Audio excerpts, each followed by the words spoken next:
Muchas veces vivimos la vida como que sí, pues, y no sé por qué, pero en nuestra cultura y aquí en Estados Unidos muchas veces pensamos que lo que nosotros hacemos nos afecta solamente a nosotros.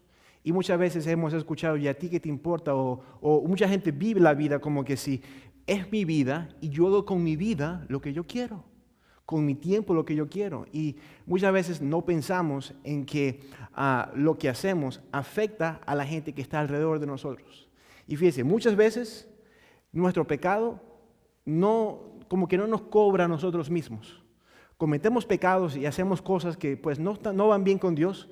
Y el que termina pagando los platos rotos, ¿sabe quién es? Muchas veces son nuestros hijos. Muchas veces son gente que ni siquiera se imaginaban que lo que les iba a pasar. Las consecuencias las consecuencias de nuestras acciones, la repercusión que nuestras acciones tienen alrededor de nosotros son inmensas muchas veces.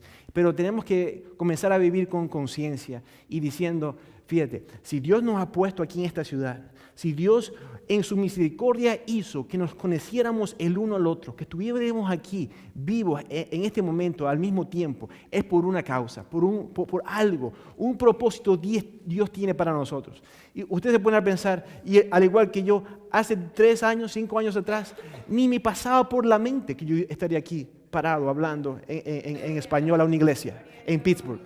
Pero fíjese, Dios lo sabe todo. Y entonces uno tiene que comenzar a entender que lo que uno hace es importante. Toda decisión que usted toma no solamente le afecta a usted, le afecta a toda la gente que está alrededor de usted. Y muchas veces cuando hacemos algo que está mal y eso produce una consecuencia negativa alrededor de nosotros, alguien tiene que primero que nada reconocer el problema y confesar el problema y hacer algo acerca del problema. Porque hasta que no reconozcamos, confesemos y hagamos algo acerca del problema, las cosas no van a cambiar, las cosas van a seguir igual. Mismo sufrimiento, escuche, el pecado lo primero que nada el pecado trae separación. Donde quiera que hay pecado, hay separación. Hay separación de Dios, hay separación donde hay un problema entre una pareja porque hay un pecado o algo, hay un problema, una separación, una distancia emocional, una distancia, algo allí debe ocurrir y lo que tiene que pasar para que eso se repare es reconocimiento, confesión y un tipo de acción que hay que tomar para poder reconciliar las cosas. Muchas veces el problema es que queremos ser autosuficientes, que queremos hacer las cosas independiente de Dios, sin tener que confiar en Dios y sin tener que apoyarnos en Él. Porque estos ojos humanos confían en lo que pueden ver y en lo que pueden tocar. Entonces, pues, nos apoyamos en cosas que podemos controlar. La Biblia habla acerca del rey David. Hubo un momento en la historia del rey David, y cuando hablamos del rey David, todos decimos, el rey David, qué hombre de Dios, un hombre con un corazón para Dios. Pero hubo un momento en la historia del rey David en la que él comenzó a apoyarse en su propia inteligencia, en su propio ejército. Y de eso queremos hablar el día de hoy. Abra conmigo su Biblia en 2 de Samuel, capítulo 24.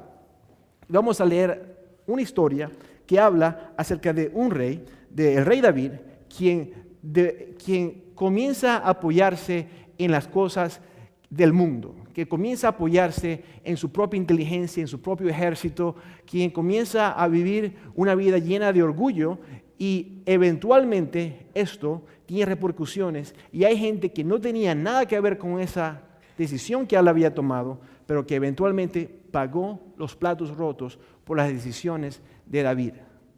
Y esa historia la encontramos en 2 de Samuel, capítulo 24. Comenzando con el versículo 1, escuche lo que dice. Y estemos de pie por un momento, por favor, para leer la palabra. La leemos en el nombre del Padre, del Hijo y del Espíritu Santo. Amén. Capítulo 24 de 2 de Samuel, comenzando con el versículo 1, dice, una vez más, la ira del Señor se encendió contra Israel. Así que el Señor incitó a David contra el pueblo al decirle, haz un censo de Israel y de Judá. Ahora escuche, fíjese cómo comienza. Una vez más, la ira del Señor se encendió contra Israel. Y A primeras parece, wow, el Señor está enojado con el pueblo de Dios. Pero fíjese, el Señor no se enoja nada más porque Él quiere. El Señor se enoja porque ellos están dándole la espalda a Dios. Y escuche, si usted le da la espalda a Dios, Dios no le va a obligar a usted a hacer nada. Usted quiere caminar y irse lejos de Dios, hágalo pues. Pero con eso usted también pierde el amor, la protección de Dios, la bendición de Dios también. Y entonces fíjese, aquí dice, así que el Señor incitó a David contra el pueblo al decirle, haz un censo de Israel y de Judá. Entonces el rey les ordenó a Joab y a los capitanes del ejército que lo acompañaban, vayan por todas las tribus de Israel, desde Dan hasta Beerseba, y hagan un censo militar para que yo sepa cuántos pueden servir en el ejército. Pueden estar sentados. Entonces ahora fíjese, ¿qué es la implicación de lo que acabamos de leer? La implicación es la siguiente. La implicación es que David está confiando en números. David está confiando en la fortaleza del ejército para saber pues y sentirse cómodo en lo que el pueblo de Israel puede hacer y también pues en la capacidad de ellos de defenderse a sí mismos. Entonces no es que ellos querían confiar en Dios y apoyarse en Dios, pero ellos querían ver con sus propios ojos pues y saber cuánta gente tenían para pelear. Y ahora usted puede decir, pero ¿qué hay de malo con eso? En el libro hay un libro que se llama el libro de Números, donde contaron a toda la gente, ¿no? Y ahora, ¿por qué no se puede seguir contando a la gente? Pero fíjese, Dios quiere que nos apoyemos en Él y confiemos en Él. No era el contar, era la implicación y era la intención. Cuando David comenzó a hacer esto, era porque él quería apoyarse en su propia capacidad de defenderse, en su propia inteligencia y para exaltar su orgullo. ¿Cuánta gente tengo yo en mis ejércitos? ¿Cuánta gente tengo yo que me sirve? Entonces, fíjese, ahora en el versículo 3 dice así, Joab le respondió, que el Señor su Dios multiplique 100 veces las tropas de su majestad y le permita llegar a verlo con sus propios ojos. Pero, ¿qué lleva a su majestad a hacer tal cosa? O sea que allí mismo había una persona, Joab, que era una persona de mucha confianza para David, una persona en el ejército, diciéndole, ¿por qué vas a contar? No hagamos tal cosa, no la hagamos. O sea que de alguna manera este sabía que lo que estaba haciendo David era con motivos de orgullo, que era algo malo. Ahora fíjese, y aquí dice, Joab le respondió, en el versículo 4 dice lo siguiente, dice, sin embargo la orden del rey prevaleció sobre la opinión de Joab y de los capitanes del ejército, de modo que salieron de su audiencia con el rey para llevar a cabo el censo militar de Israel. Cruzaron el Jordán y acamparon cerca de Aroer, al sur del pueblo que está en el valle. Después de lo cual siguieron hacia Gad y Yazer, por el territorio de Tatín, Jotzi, hasta llegar a Dan, Haan y a los alrededores de Sidón. Siguieron hacia la fortaleza de Tiro, recorrieron todas las ciudades de los heveos y los cananeos, finalmente llegaron a Beerseba y al Negev de Judá. Al cabo de 9 meses y 20 días, y después de haber recorrido todo el país, regresaron a Jerusalén. Joab le entregó al rey los resultados del censo militar. En Israel habían 800,000 hombres que podían servir en el ejército, y en Judá 500,000. Entonces, pues, después de todo esto, después de todo este trabajo que habían hecho ellos para contar a cada persona en el ejército y para que David supiera qué tipo de fortaleza, qué tipo de defensa, cuánta gente estaba sirviéndole a él como rey en el ejército, entonces, en el versículo 10 dice, entonces le remordió a David la conciencia por haber realizado este censo militar. Y le dijo al Señor, he cometido un pecado muy grande, he actuado como un necio, yo te ruego, Señor, que perdones la maldad de tu siervo. Entonces, fíjese, allí mismo ya David comienza a reconocer, he hecho algo malo. Y escuche, ya él sabía en su mente, algo aquí iba a pasar. Porque fíjese, el pecado tiene consecuencias.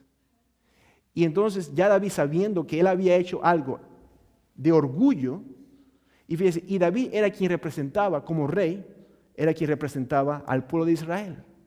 Entonces, fíjese, muchas veces cuando nosotros mismos cometemos un pecado, por ejemplo, usted comete un pecado y usted representa a su familia, y es su familia quien paga.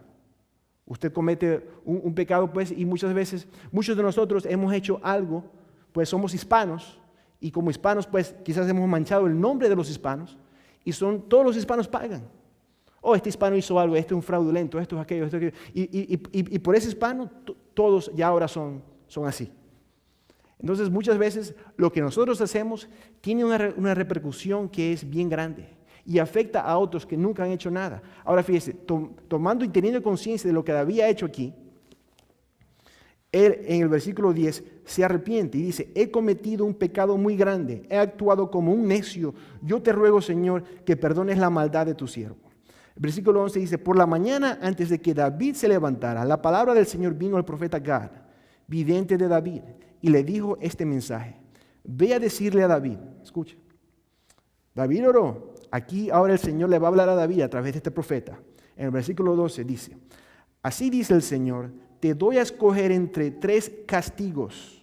Dime cuál de ellos quieres que te imponga. Entonces Gad fue a ver a David y le preguntó: ¿qué prefieres? ¿Que vengan 3 años de hambre en el país, o que tus enemigos te persigan durante 3 meses y tengas que huir de ellos, o que el país sufra 3 días de peste? Piénsalo bien y dime qué debo responder al que me ha enviado. El versículo 14 dice: estoy entre la espada y la pared, respondió David, pero es mejor que caigamos en las manos del Señor, porque su amor es grande, y no que nos caiga ya las manos de los hombres. Entonces fíjese, le había dado el Señor a David 3 cosas, y David pues había pensado, pues es mejor caer en las manos de Dios, porque allá habían opciones. Dios en su misericordia había hablado con David: ¿qué prefieres? ¿Que te vengan 3 años de hambre en el país? Ahora, si David escogía 3 años de hambre en el país, ¿qué cree usted que iba a decir la gente? Ah, claro, que tenga hambre el país. El rey nunca va a pasar hambre. Ahí en el palacio siempre hay comida. O que tus enemigos te persigan durante 3 meses. Ah, está bien que vengan los enemigos, pues, y que persigan a todo el mundo y que maten aquí a media gente. El rey está bien custodiado, él tiene sus guardaespaldas, y acaba de contar a todo el mundo que lo va a cuidar a él, que sufran los demás, ¿verdad? Y entonces dice: o que tengas 3 días de peste. Y ahí, pues, ¿cómo se controla una peste? ¿Y cómo llega una peste? ¿Dónde va la peste? ¿Cómo lo bloqueamos? ¿Qué hacemos? Y David dice: que caigamos en las manos de Dios y que Él haga con nosotros lo que Él crea que sea justo. Ahora dice, en el versículo 15 dice: por lo tanto el Señor mandó contra Israel una peste que duró desde esa mañana hasta el tiempo señalado, 3 días. Y en todo el país, desde Dan hasta Beerseba, murieron 70,000 personas. Escuche, murieron 70,000 personas. La consecuencia del pecado de David como representante del pueblo de Israel hace que 70,000 personas que no tenían nada que ver con el orgullo de este rey perdieron su vida. Escuchen, cuando nosotros cometemos algún pecado, cuando nosotros hacemos algo, hay otra gente que paga. Hay otra gente que paga. Fíjense. El versículo 16 dice: entonces el ángel del Señor, que estaba junto a la parcela de Araúna, el Jebuseo, extendió su mano hacia Jerusalén para destruirla. O sea que ya esta peste había pasado por muchos lugares y estaba a punto de entrar a Jerusalén. Pero el Señor se arrepintió del castigo que había enviado. Basta, le dijo al ángel que estaba hiriendo al pueblo. Detén tu mano. Versículo 17 dice: David, al ver que el ángel destruía a la gente, oró al Señor. Escuchen lo que dice David aquí en esta oración. Dice: ¿qué culpa tienen estas ovejas? Soy yo el que ha pecado, soy yo el que ha hecho mal. Descarga tu mano sobre mí y sobre mi familia. Allí David reconoce, y a él le comienza a doler las consecuencias de su pecado, la separación, la muerte que le ha causado por culpa de su orgullo y por culpa de su pecado. Y allí él dice, Señor, ¿por qué esta gente está pagando por mi pecado? Cóbramelo a mí, si vas a hacer algo, hazlo conmigo, hazlo con mi familia. Ese mismo día, versículo 18 dice, Gad volvió a donde estaba David y le dijo, sube y construye un altar al Señor en la parcela de Araúna, el Jebuseo. David se puso en camino, tal como el Señor se lo había ordenado por medio de Gad. Ahora escuche, allí mismo en esa parcela, en el lugar donde se detuvo el ángel, donde el profeta le estaba diciendo aquí a David, ve y construye un altar para adorar allí. Ese mismo lugar es el monte Moría. En ese lugar fue donde Abraham había estaba a punto de ofrecer a Isaac, a su hijo. En ese mismo lugar, y vamos a ver lo que va a ocurrir aquí en unos momentos, sería el futuro lugar donde se construiría el templo que Salomón iba a construirle al Señor. Ahora escuche, pero primero había que ver, antes de que estas cosas ocurran, hay que tener un corazón listo para reconocer, un corazón contrito y humillado delante del Señor y ofrecer un sacrificio. Escuche lo que dice aquí. Versículo 19, David se puso en camino, tal como el Señor se lo había ordenado por medio de Gad. Araúna se asomó y al ver que el rey y sus oficiales se acercaban, salió y rostro en tierra, se postró delante de él. Su majestad, dijo Araúna, ¿a qué debo el honor de su visita? Quiero comprarte la parcela, respondió David. Ahora, escuche, le han dicho a David que él construya un altar. David viene a este lugar donde él va a construir el altar. Y lo primero que él dice es, quiero comprarte la parcela, quiero pagar por esta parcela, porque estoy a punto de construir un altar. Ahora, ¿cree usted que como rey, quizás se le hubiese podido decir, esa parcela es mía, voy a hacer con esto lo que yo quiera, sal de aquí? Es el rey él, ¿no? Pero él dice, voy a pagar por esto, voy a comprarla. Versículo 22 dice lo siguiente. El 21 dice, quiero comprarte la parcela, respondió David, y construir un altar al Señor para que se detenga la plaga que está afligiendo al pueblo. Versículo 22, tome su majestad y presente como ofrenda lo que mejor le parezca. Aquí hay bueyes para el holocausto y hay también trillos y yuntas que usted puede usar como leña. Todo esto se lo doy a usted, que el Señor su Dios vea a su majestad con agrado. Ahora, fíjese, él dice, yo entiendo que necesito hacer un sacrificio, yo entiendo que necesito hacer un pago, algo, para que se detenga la consecuencia de mi pecado. ¿Está entendiendo el concepto? Tenemos que hacer un sacrificio, algo tenemos que cambiar, un pago hay que hacer para que se detenga la consecuencia de este pecado. Ahora, cuando David le pregunta a este hombre, que es el dueño de la parcela, donde se detuvo el ángel, donde hasta allí llegó la peste, de allí no hubo más, el hombre le dice, está bien, tómala, bueyes, leña, tómalo todo, no tienes que pagar por nada de esto. Y fíjese lo que dice David aquí. Dice, pero el rey le respondió a Araúna, eso no puede ser, no voy a ofrecer al Señor mi Dios holocausto que nada me cuesten, te lo compraré todo por su precio justo. Entonces fíjese, David pudo haber ofrecido el sacrificio, tenido la parcela, bueyes, leñas, todo para ofrecer ese sacrificio, para reconocer que él había pecado, para que se detuviera la consecuencia del pecado, pero él dice, yo no voy a darle a Dios algo que no me cueste. Escuche, existe una diferencia entre darle algo a una persona que le cueste y algo que no le cueste. No sé si usted se ha dado cuenta, que muchas veces cuando nos dan cosas que son gratis, no las sabemos apreciar. No sé si usted se ha dado cuenta que es más significativo el recibir algo que le haya costado a alguien que el recibir algo que haya sido gratis, que no le haya costado nada. Y fíjese, y esto es un concepto bien bíblico. En muchas partes pues, de la Biblia, especialmente en el Antiguo Testamento, fíjese lo que dice el libro de... Okay. Can you advance to the next slide? En un momento vamos a leer el libro de Éxodos. Lo voy a poner ahí en la pantalla. Pero la idea es la siguiente. Que alguien tiene que ofrecer algo que le cueste para hacer que se detenga el mal, para hacer que se detenga el pecado. Alguien tiene que ofrecer algo que le cueste. 4:20 dice, nadie se presentará ante mí con las manos vacías.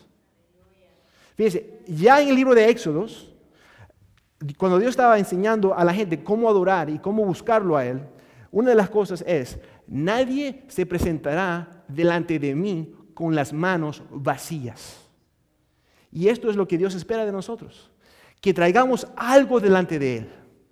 Ahora, aquí el ejemplo es bíblico y se refiere a algo monetario. Nadie se presentará delante de mí, pero ese ejemplo también aplica a muchos aspectos de nuestra vida.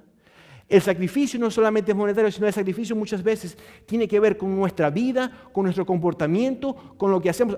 Muchas veces tenemos que hacer algo que nos cueste. Fíjese, es más significativo para Dios que nosotros, por ejemplo, el día de hoy hayamos hecho un esfuerzo al llegar acá, con el frío, con el problema, con los cerros que están resbalosos. Es más significativo que el haber venido en un día donde, no hay juego de béisbol, tampoco hay juego de fútbol, no hay nada bueno en la televisión, quizás no tengo comida en la casa, vamos a ver qué hay en la iglesia que nos dan al final del servicio, y pues no tengo más nada que hacer, vamos al servicio. Vamos, ¿qué más? Estoy aburrido, no tengo más nada que hacer. Eso es un escenario. El otro es, hay frío, puedo hacer otra cosa, me puedo quedar aquí a ver una película, tengo pizza, tengo esto, tengo lo otro, pero aún así, porque yo amo a Dios, quiero buscar de Él, voy a ir al servicio el día de hoy. Voy a hacer un sacrificio, voy a llegar. Eso es totalmente diferente, totalmente diferente. Y el concepto es el siguiente, fíjense, nadie se presentará ante mí con las manos vacías, dice el Señor, no dice a nosotros, no dice a nosotros. Ahora fíjese, para que el pecado pueda dejar de tener consecuencias y dejar de afectarnos a nosotros, alguien tuvo que hacer un sacrificio. Sin sacrificio no hay perdón. Y esta idea se desarrolla completamente en el Nuevo Testamento cuando Jesucristo mismo entrega su cuerpo y su vida como un sacrificio para que la consecuencia de nuestro pecado ya no tenga consecuencia y repercusión eterna. Es porque Él sacrificó algo que le costó a Él. Escuche, cuando Dios el Padre envió al Hijo, no envió lo que le tenía de sobra.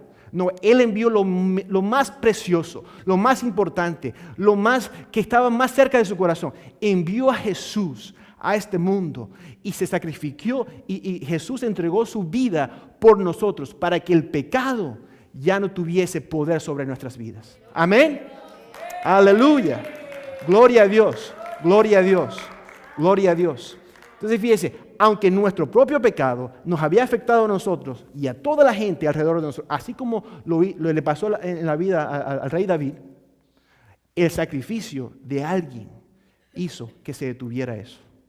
Y no era un sacrificio barato, era un que le costaba algo a él. Dijo, yo no voy a entregar un sacrificio que no me cueste nada, yo voy a sacrificar algo que sea importante para mí, algo que me cueste. Ese es el tipo de corazón que Dios busca. Ahora fíjese, en Romanos 3:25 dice, Dios lo ofreció como un sacrificio de expiación que se recibe por la fe en su sangre para así demostrar su justicia. Hablando acerca de Jesús, Dios lo ofreció como un sacrificio de expiación que se recibe por la fe en su sangre para así demostrar su justicia. Hablando acerca de Jesús.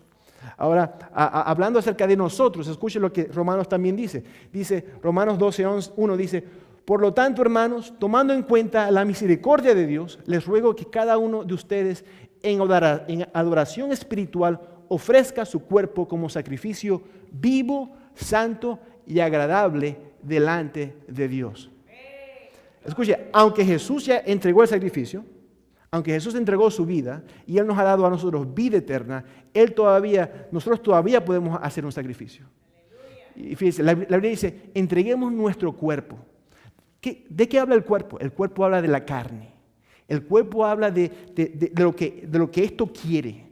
Sacrifiquemos eso para que esa limpieza que viene a través del sacrificio en nuestras vidas nos acerque más a Dios a nosotros. Y si usted se acerca a Dios, la gente alrededor de usted se va a acercar a Dios también.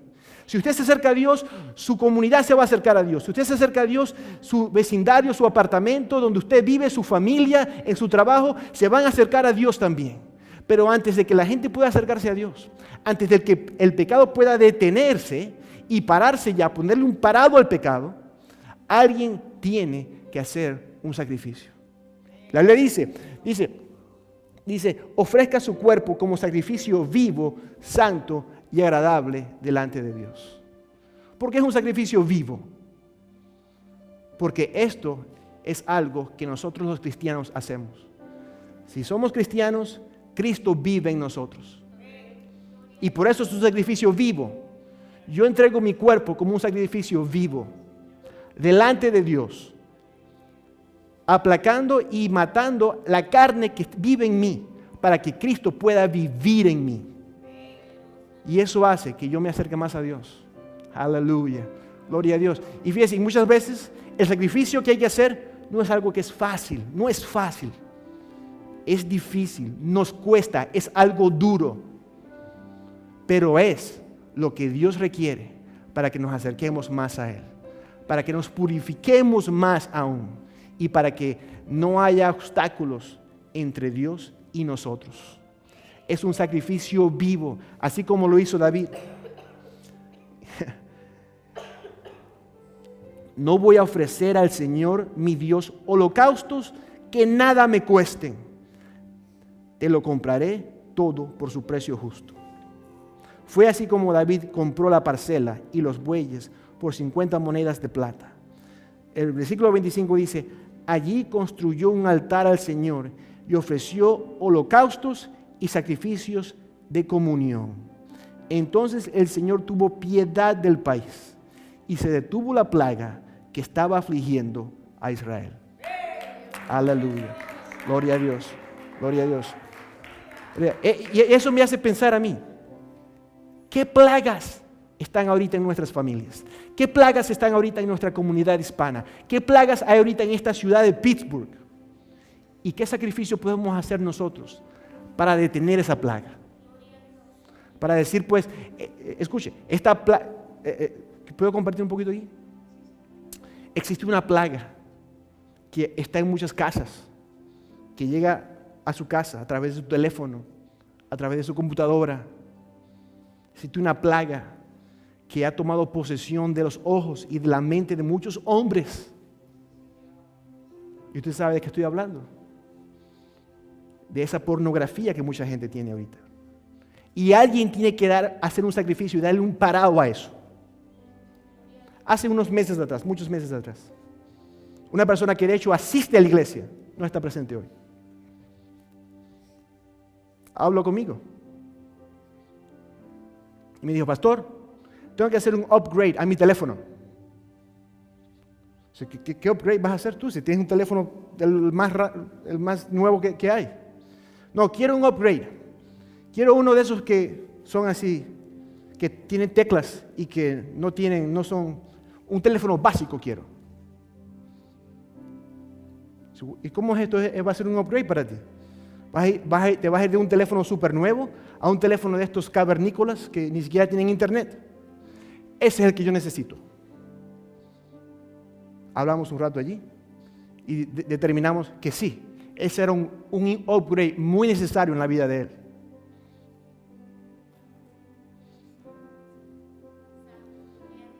Y pues, gloria a Dios. Y quizás lo de usted es diferente. Quizás hay otra plaga, quizás hay algo diferente que usted necesita.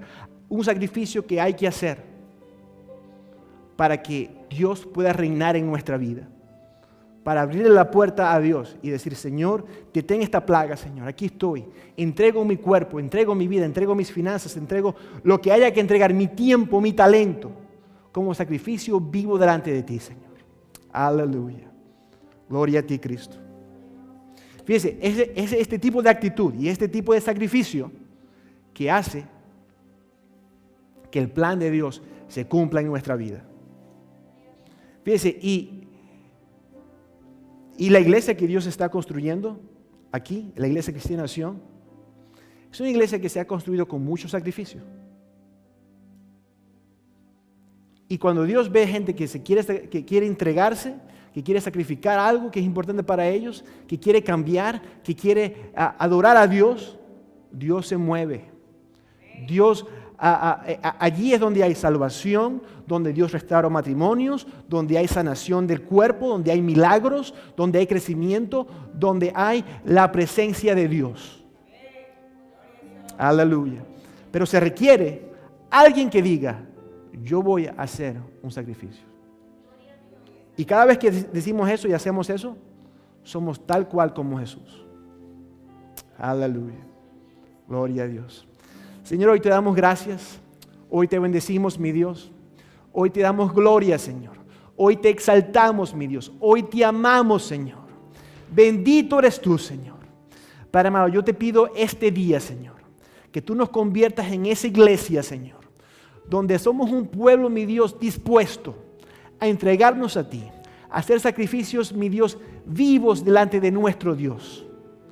Aleluya. A glorificar tu nombre, a bendecirte, mi Dios. Aleluya. Yo te pido hoy, mi Dios, que tú nos toques aquí, que estamos aquí, mi Dios. Padre amado, hay sacrificios que tenemos que hacer, Señor. Hay cosas que tenemos que cambiar, mi Dios. Si queremos tener un mejor matrimonio, si queremos tener mejores finanzas, si queremos que tú nos uses, si queremos que nuestra iglesia crezca, si queremos ver la gloria de Dios moviéndose en nuestras vidas, Señor. Padre, ayúdanos. Ayúdanos, Señor. Y en el nombre de Cristo Jesús, Señor, glorifica tu nombre, Señor. Aleluya. Y acepta nuestro sacrificio, Señor. Te damos gracias más que todo, Señor, por el sacrificio de Cristo Jesús. El sacrificio, mi Dios, total, completo de su vida, que nos da a nosotros perdón